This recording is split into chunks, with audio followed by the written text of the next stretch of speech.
चाह रहे थे दीदी आप इस पे बोलिए, आप इस पे बोलिए। और सबसे पहली बात, लोग का एक सवाल है कि आप दीदी सपना के साथ हो, आप सपना के साथ हो। मैं आप लोग को बता दूं कि मैं सपना के साथ आज से नहीं, मैं 2 साल से लड़ रही हूँ इस बात के लिए कि भाई सपना उठो जागो, उनके मम्मी पापा से कि भाई उठो जागो, आप लोग करो काम इस पे, और मैं बहुत लड़ी हूँ उसके लिए। तो मैं राजवीर भैया के जो इस दुनिया में नहीं है, उनकी जो रहस्यमयी मौत हुई है और वो एक्सीडेंट के पीछे क्या था, ड्राइवर कौन था, इसके लिए मैं बहुत लड़ी हूँ। एंड स्टिल मैं बहुत लड़ूंगी आगे जाकर के सपना के साथ। मुझे पता है इसमें बहुत सारी मुश्किलें हैं जो होंगी, और अगर इस बीच में नहीं हुआ होता जो भी कुछ भी जाना था, तो मैं प्लानिंग था कि मैं वहां पे जाने वाली थी, लेकिन खैर कोई बात नहीं, नेक्स्ट टाइम देखते कब जाना होता है। फिलहाल के लिए एक चीज है दिमाग में कि जब ये केस चल रहा था, और जब ये केस चल रहा था सबको पता था कि लीगल की बात हो रही है। मैंने कहा अंकल जी कुछ भी हो तो बताना प्लीज, हम इस पे लीगल जा रहे हैं, आपको कुछ करने की जरूरत नहीं है। तो सिर्फ इतनी बात भी अंकल के मुंह से नहीं निकली कि बेटा गाड़ी के पार्ट्स मिले हुए हैं और कम से कम पुलिस को बता दें, या किसी से भी भनक नहीं लगी। भनक लगी थी मुझे, सपना ने बताया था। यही बात मैं सपना से पूछती थी कि सपना तुमने जो वादा किया था मुझसे वो कहाँ है, क्योंकि उसने मुझे बता दिया था कि अलका दीदी गाड़ी के पार्ट्स मिले हैं और गाड़ी के पार्ट्स हैं, और पापा कह रहे हैं कि बहुत जल्दी एफआईआर होगा और जेल के अंदर जाएगा, क्योंकि पापा को भी कोई बरगला रहा था। पापा देखिए, माँ बाप अपने बच्चे के पीछे कभी नहीं हो सकते हैं। मैं कभी सपोर्ट नहीं करती कि माँ बाप ने कुछ की, नहीं, माँ बाप तो माँ बाप है। हाँ, ये अलबत्ता है कि माँ बाप को कोई बरगला रहा है, माँ बाप को कोई कुछ कह रहा है, वो अलग बात है। यहाँ पे सपना के ऊपर भी जो एलिगेशंस लग रहे हैं, तो सब कुछ सब मिटेंगे जब राजवीर के पीछे जो ड्राइवर था ना, वो ड्राइवर पकड़ में आ जाए। और एक बात और जान लीजिएगा, पता नहीं वो ड्राइवर भी किस दशा में होगा, उसकी आत्मा उसको सोने देती होगी कि नहीं देती होगी, कि 2 बच्चे अनाथ हुए और एक परिवार उजड़ गया हंसता खेलता, उसको भी पता नहीं कौन सी दुनिया में होगा वो। मुझे एक चीज, कल तक कहाँ थे? सपना के बारे में नेगेटिविटी बोलना तुमने स्टार्ट किया, सपना ने तो तुम्हारा नाम भी नहीं लिया था। गाड़ी के पार्ट्स तुमको भेजे गए, गाड़ी के पार्ट्स की फोटो।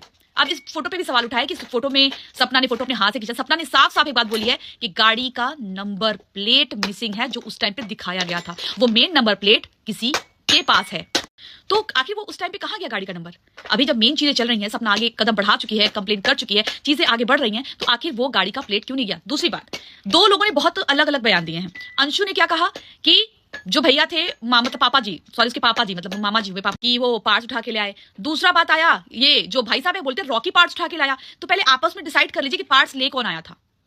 पार्ट्स तो मामा जी लेके आए थे ना, तो मामा जी का तो नाम नहीं आ रहा है। मामा जी ड्राइवर को छोड़ो, जब मामा जी को केस नहीं करना था तो सीसीटीवी फुटेज क्यों निकलवाया गया था? किस लिए निकलवाया गया था? जब जानना ही नहीं था, जब भैया आपका लड़का आपके सामने हो गया, तो फिर आपने सीसीटीवी फुटेज क्यों निकलवाया? आपने उस टाइम पे गाड़ी के पार्ट्स की जिक्र कहीं भी नहीं हुआ कि गाड़ी के पार्ट्स किधर हैं। अंशु बोलती है कि हमने कभी रिकॉर्डिंग नहीं की है उस रात जब आंटी, देखो माँ है यार, मैं माँ के लिए कभी नहीं, माँ की पीड़ा उतनी ही होगी यार, उसकी पीड़ा तो कोई समझ नहीं सकता, वो माँ है। माँ ने जिस तरीके से चिंता जताई थी बेटा तुम कहाँ हो, वो माँ है कि एक ही बेटा बचा हुआ था, उनको डर कहीं ना कहीं गाँव में था, गाँव में डर था। इतना डरने की कोई जरूरत नहीं थी, बारिश आती है सब लोग डरते हैं, लेकिन इतना वो डरी हुई थी। तो आखिर रिकॉर्डिंग पे डाल के आंटी से बात क्यों कराया?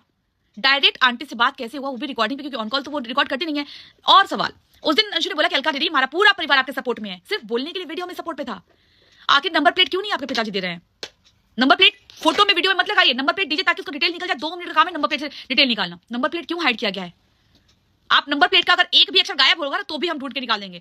एक भी अक्षर का मिसिंग होगा ना, तो भी हम सब कुछ ट्राई कर लेंगे, सब देख लेंगे। किस बिना पे आप लोगों ने बोला था कि अलका दीदी हम आपका सपोर्ट करेंगे, अलका बहन हमारी पूरी फैमिली आपके सपोर्ट में होगी? क्यों? रॉड चैनल के बारे में बार बार पूछा जाता है, रॉड चैनल के बारे में साइबर सेल में कंप्लेन हुई थी ना, क्या अभी तक रॉड चैनल का कंप्लेन का अभी रिपोर्ट नहीं आया कि कौन सी जीमेल आईडी पे वो लॉगिन है? अभी तक पुलिस नहीं निकाल पाई है। आखिर क्यों? क्योंकि कंप्लेन अगर हुआ है तो आप पता कीजिए ना कि वो चैनल किसके अंडर में है। दूसरा सवाल, अंशु ने क्यों बताया था ये बात कि मेरे पिताजी भाभी से बोल रहे हैं कि जाके सारा लॉगिन डिटेल ले लो, बैंक डिटेल ले लो, सारी जगह से हटा दो? क्यों? आखिर ऐसा क्या था? मामा जी को अपनी बहन की प्रॉपर्टी, अपने भाई की प्रॉपर्टी पे क्यों ध्यान था? और जब एक औरत अपने पति के लिए लड़ने के लिए तैयार है, तो उसके लिए क्यों इस तरीके से दिमाग सबका घुमाया जा रहा है? उसको एकदम विरुद्ध खड़ा कर दिया गया है। वो लड़ रही है तो विरुद्ध, क्योंकि वो घर में रह के नहीं लड़ पा रही थी।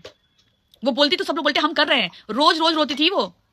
किसी का पति विदेश। मैंने सिर्फ इतना पूछा था कि अंकल जी उस डेथ सर्टिफिकेट बनवाने में आप लोगों ने क्या बोला था, क्या कह के बनवाया था? तो अब वो भी अगर हम पता करें तो आप किस तरीके का सपोर्ट कर रहे हैं अंकल जी? अगर वो भी हम पता करें कि आपने क्या कह के बनवाया, तो हम वो भी पता करेंगे कि आपने क्या कह के बनवाया था। और अगर स्टेटमेंट जो ग्राम पंचायत है, अगर उनका स्टेटमेंट ऐसा कुछ भी आया तो वो खुद फंसेंगे फिर, कि उन्होंने बिना जांच पड़ताल के डेथ सर्टिफिकेट कैसे दिया, कि नौजवान लड़का किस तरीके से उसकी मृत्यु होती है, इस पे जांच हुआ है कि नहीं हुआ है, इस पे एफआईआर हुई है कि नहीं हुई है, इस पे पोस्टमार्टम हुआ है कि नहीं हुआ है। ये उनका कर्तव्य था पूछना। अगर नहीं पूछा तो जवाब देंगे कि क्यों नहीं पूछा। चलिए आज का सिर्फ इतना ही।